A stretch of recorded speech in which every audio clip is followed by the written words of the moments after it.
오늘 우리가 읽은 이 본문의 말씀에 대한 제목 4절 상반부에 있는 말씀을 인용을 해서 여호와의 말씀을 따라갔고라고 하는 그 말씀을 우리 인용을 해서 말씀을 따라가는 삶, 우리의 삶은 무엇이 우리의 삶을 이끌어가고 우리가 무엇을 통해서 우리가 이끌림 받으며 삶을 살아가야 되는가, 바로 오늘 본문 읽은 4절 상반부에서 이 아브라함이 여호와의 말씀을 따라갔고 라는 이 말씀 그대로 하나님의 말씀이 우리의 삶을 이끌어가고 우리는 하나님의 말씀에 이끌림을 받으며 그 말씀에 따라 준행하는 그러한 삶을 살아가야 된다라는 것을 우리가 이 말씀을 통해서 교훈을 받고자 합니다. 오늘 우리가 상고하는 말씀 가운데 특별히 제가 방금 말씀을 드렸듯이 4절에 있는 말씀, 본문 4절에 이 말씀이 우리에게 커다란 영적인 도전을 주는 그러한 말씀입니다. 그것은 바로 말씀을 따라간 아브라함이 어떤 것을 쫓아서 갔느냐, 바로 하나님의 말씀을 따라갔고, 그리고 4절 하반부에 기록되어져 있는 것처럼 아브라함이 하란을 떠날 때 그의 육신적인 조건이, 육신의 상태가 어떠했는가, 바로 75세가 되어진, 오늘날로 우리들의 그 연령대로 판단을 해보면 젊은 청년의 때가 아니죠. 75세임에도 그는 하나님의 말씀에 따라서 하나님의 말씀을 쫓는 삶을 살아갔다라는 것을 우리가 이 말씀을 통해서 깨달으면서 우리가 이 말씀을 통해서 큰 도전을 우리에게 주고 있다라는 것을 우리가 생각해 볼 수 있죠. 성도 여러분, 우리가 하나님의 말씀을 통해서 자극을 받고 그리고 도전을 받는다라고 하면 우리의 삶이 하나님의 말씀을 통해서 자극을 받고 그리고 도전을 받는다라고 하면 그러한 삶은, 도전을 받고 자극을 받는 삶은 바로 하나님의 말씀에 대해서 진지하게 반응하게 되어질 것이다 라는 것을 우리가 이 말씀을 통해서 알 수 있죠. 하나님의 말씀을 통해서 우리가 도전을 받고 있어요. 하나님의 말씀을 통해서 내가 영적으로 자극을 받고 있어요. 그러면 우리가 어떤 반응을 보일 수 있는가? 오늘 본문의 말씀에 나오는 이 아브라함은 하나님의 말씀을 따라갔고 그리고 육신의 나이가 75세임에도 불구하고 본문 1절에서 말씀해 주는 것처럼 고향과 친척과 아비 집을 떠나서, 그러니까 이제까지 그가 아브라함이 평생 삶을 살아오면서 의지하고 삶을 살았던 그 의지의 모든 대상들을 떠나고 그리고 오직 하나님만을 의지하면서 삶을 살아가고, 그리고 75세임에도 불구하고 하나님의 부르심에 대해서 미래적인 삶을 향해서 나아가는 그런 삶의 태도를 아브라함이 보여주었듯이 바로 하나님의 말씀에 대해서 우리가 진지하게 아브라함과 같이 진지하게 우리의 삶에 대해서 비록 현실적으로 어려움이 있고 한계가 있을지라도 하나님의 말씀을 따르는 우리의 삶이 되어진다라는 것을 우리가 이 말씀을 통해서 알 수 있게 되어지죠. 오늘 우리에게 주어진 이 본문의 말씀에서 아브라함은 본문 4절 말씀에서 그의 나이가 75세였는데 그의 평생을 살아왔던 그러한 자신의 고향, 친척, 아비 집을 떠날 것을 하나님으로부터 요구를 받습니다. 1절에서 말씀하고 있죠. 너의 고향과 친척과 아버지의 집을 떠나 내가 내게 보여줄 땅으로 가라. 그러니까 이제까지 아브라함이 평생 삶을 살아온 그 모든 의지했고 의존의 대상이었던 그것을 떠나는 삶을 살라라고 하나님으로부터 요구를 받았다라는 것이죠. 그래서 그가 그의 평생 삶을 살아왔던 자신의 고향과 친척, 아버지 집을 떠나고 있다라는 것을 우리가 말씀을 통해서 생각해 볼 수 있죠.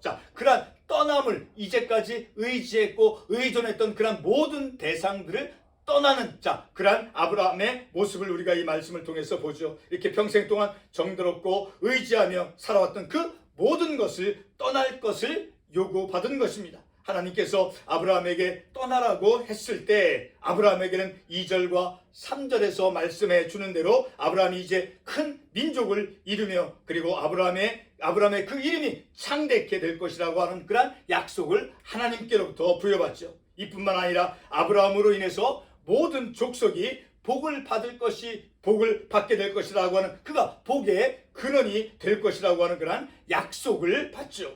하나님께서 아브라함을 부르실 때 아브라함에게 2절과 3절과 같은 그런 축복의 약속이 주어졌을지라도 아브라함의 육신적이고 그리고 세상적인 현실은 하나님의 약속을 따라 나가기에는 결코 쉬운 현실이 아니었다라는 것을 우리가 말씀을 통해서 생각해 볼 수 있죠. 그의 나이가 75세인데 결코 75세는 이제 젊은 때 청년과 같은 그런 나이가 아니죠. 그의 나이 75세는 이제 어떤 변화나 도전을 받아들이기에는 그렇게 쉬운 때가 아니다라는 것을 우리가 분명히 알 수 있죠.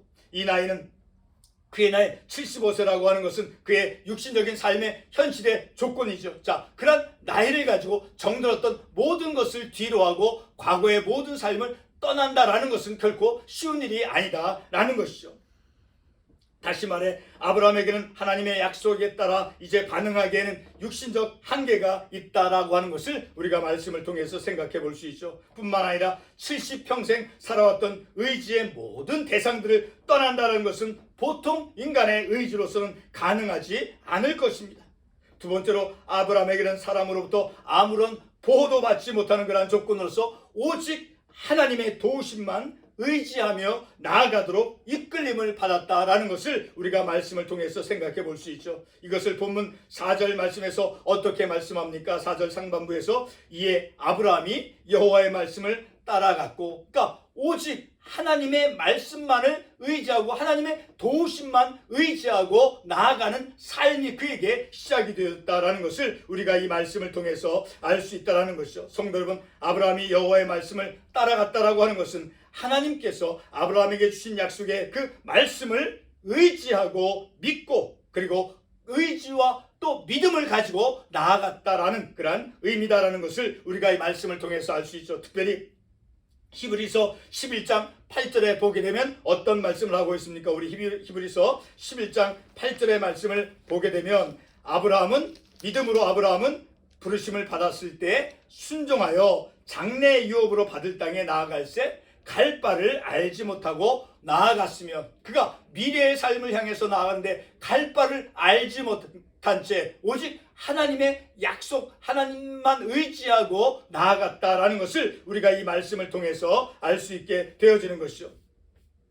이렇게 아브라함은 이제 오직 하나님의 말씀만을 믿고 하나님께서 가르쳐 주시고 제시해 주는 그런 삶을 향해서 나아가고 있었다라는 것이죠. 계속해서 본문 4절 하반부에서도 아브라함이 하란을 떠날 때 75세라고 하였는데, 이 의미는 바로 이제 그가 고향 하란을 떠날 때에는 이제 그에게는 고향도 없고 이제 의지의 대상이 없고 오로지 하나님만 의지하도록 이끌려졌다라는 것을 우리가 말씀을 통해서 생각해 볼 수 있는 것이죠. 본문의 아브라함은 10대 청소년이나 20대 30대 젊은 청년들처럼 어떤 세상에 대한 큰 꿈이나 목표를 가지고 나아가는 그러한 젊은 인생이 아니었습니다.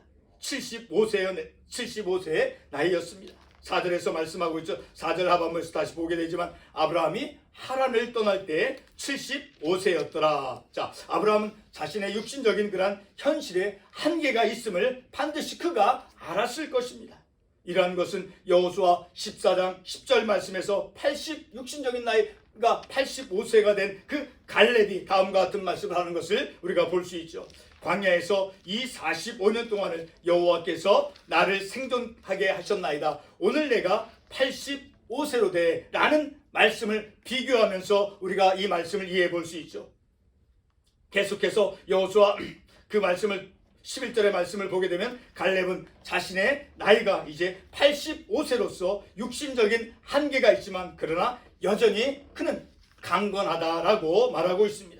이러한 갈렙의 경우와 같이 오늘 본문의 아브라함은 자신의 육신적인 나이가 75세임에도 불구하고 하나님께서 주신 그 약속을 품고 그리고 하나님 말씀만 오직 믿으며 하나님의 인도함을 받고 있는 것을 우리가 말씀을 통해서 알 수 있게 되어지죠. 성도 여러분, 본문 말씀의 제목이 무엇이었습니까? 바로 말씀을 따라가는 삶입니다. 오늘 우리는 말씀을 따라가는 삶의 그 구체적 모습이 무엇인가를 깨달을 수 있어요. 그 구체적인 모습, 말씀을 따라가는 삶의 구체적인 모습이 무엇인가를 우리가 알 수 있다는 것이죠. 우리가 어떻게 알 수 있습니까? 여호수아 14장 12절 말씀에 보게 되면 갈렙은 여호수아 앞에서 헤브론 산지를 자신이 차지할 수 있다. 그런데 그 차지할 수 있는 유일한 한 가지 조건을 갈렙이 말하고 있죠. 그것은 바로 그가 헤브론 산지를 차지할 수 있는 유일한 한 가지 조건은 바로 12절 하반부에서 말씀하고 있듯이 12절 하반부에 보게 되면 그 성읍들은 크고 견고할지라도 여호와께서 나와 함께 하시면 내가 여호와께서 말씀하신 대로 그들을 쫓아내리이다. 하나님께서 자신과 함께해 주실 때 헤브론 산지를 그가 차지하고 정복할 수 있다라고 말씀하고 있죠. 자, 갈렙이 유일하게 믿고 의지하는 것은 바로 여호와께서 자신과 함께 하신다라는 거예요. 하나님께서 자신과 함께 하신다라고 하면 그는 헤브론 산지를 차지하고 정복할 수 있다라는 것이죠. 갈렙의 헤브론 산지를 차지할 수 있는 오직 한 가지 조건은 바로 하나님의 함께 하심입니다.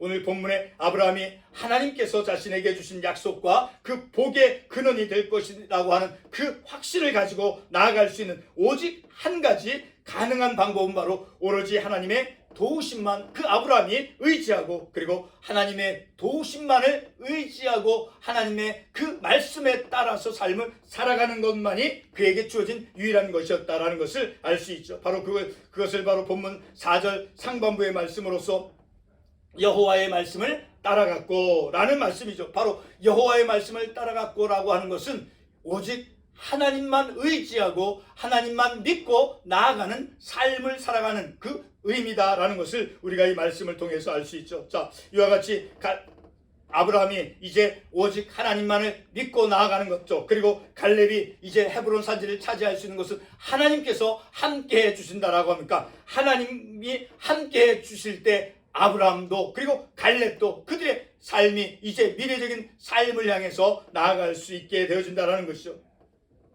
오늘 본문에 나온 이 아브라함은 갈렙과 같이 오직 하나님만 믿고 의지하고 나아가는 그런 삶의 모습을 우리가 말씀을 통해서 볼 수 있죠. 본문의 아브라함은 약속의 말씀을 믿고 하나님의 말씀을 따라서 그리고 육신적인 삶의 의지의 그 대상들을 떠나서 하나님께서 제시하는 삶으로 나아간 그런 삶을 살았다는 것을 우리가 본문의 말씀을 통해서 알 수 있게 되어지죠. 아브라함의 믿음은 약속의 말씀에 기초하였으며 이러한 아브라함의 신앙은 자신의 육신적인 한계나 어떤 육신적인 그 현실을 뛰어넘는 초월적인 믿음이었다라는 것을 우리가 이 말씀을 통해서 알 수 있죠. 어떻게 알 수 있겠습니까? 우리가 아까 보았던 히브리서 참고 관련 말씀을 통해서 알 수 있죠. 자, 우리 히브리서 11장 8절과 11절 말씀을 다시 한번 보겠습니다. 히브리서 11장 8절과 11절 말씀. 히브리서 11장 8절의 말씀을 보게 되면 순종하여 장래의 유업으로 받을 땅에 나아갈새 갈 바를 알지 못하고 나아갔습니다. 갈 바를 알지 못하였지만 하나님께서 주신 그 약속의 말씀을 믿고 약속의 말씀을 확신하고 나아갔다라는 것이죠. 그리고 10절에서 계속해서 이는 그가 하나님이 계획하시고 지으신 터가 있는 성을 바랐습니다. 자, 하나님께서 인도하시는 그 목적지가 어디인가를 우리가 이 말씀을 통해서 바로 아브라함은 하나님께서 제시해주고 있는 그가 궁극적으로 도달해야 될 그의 본향이 어디인가를 이 말씀을 통해서 알 수 있다는 것입니다. 이는 그가 하나님이 계획하시고 지으실 터가 있는 성을 바랐습니다. 그러니까 본향, 하나님의 그 나라, 새 예루살렘, 그 천국, 하늘나라를 이제 그가 최후의 궁극적인 그의 목적지다라는 것을 우리가 이 말씀을 통해서 알 수 있다는 것이죠. 그가 나아가는 그 궁극적인 목적지가 바로 계속해서 16절에 말씀을 보게 되면 그들이 이제는 더 나은 본향을 사모하니 곧 하늘에 있는 것이다. 하늘에 있는 그 본향, 하늘의 그 본향을 사모하며 나아가는, 그래서 14절 말씀에서는 그 아브라함을 어떻게 부르고 있습니까? 그들이 이와 같이 말하는 것은 자기들이 본향 찾는 자임을 나타내는, 본향을 찾는 자다라는 거예요. 아브라함이 하늘나라 그 본향을 사모하는, 그 본향을 향해서 나아가는, 미래적인 삶을 향해서 나아가는 아브라함이었다라는 것을 우리가 이 말씀을 통해서 알 수 있다라는 것이죠. 바로 그와 같은 의미에서 이 아브라함은 초월적인 그런 믿음을 가지고 이제 말씀을 의지하며 본향을 향해 나아가는 삶을 살았던 아브라함이었다라는 것을 알 수 있죠. 이제 말씀을 맺어보겠습니다. 말씀을 따라가는 그 아브라함의 삶은 바로 육신적인 그 의지의 대상들을 떠나는 삶이었어요. 그래서 오늘 본문 1절 말씀에서 말씀하고 있듯이 고향과 친척과 아버지 집을 떠나, 자, 이렇게 육신적인 모든 의존의 대상, 의지의 대상들 다 떠나고 있다라는 거예요. 그리고 하나님께서 제시해주는 내가 내게 보여줄 땅으로 가라라는 그 하나님께서 제시해주는 그 궁극적인 그 본향을 향해서 그런 목적지를 향해서 나아가는 삶을 살았다라는 것이죠. 아브라함은 하나님께서 보여줄 땅 곧 가나안 땅이 그에게 목적지였습니다. 그러나 히브리서 기자는 히브리서 11장 8절에서 말씀한 것처럼 아브라함이 그 부르심을 받았을 때 그 목적지가 어디인가를 히브리서 11장 8절에서는 밝혀주고 있죠.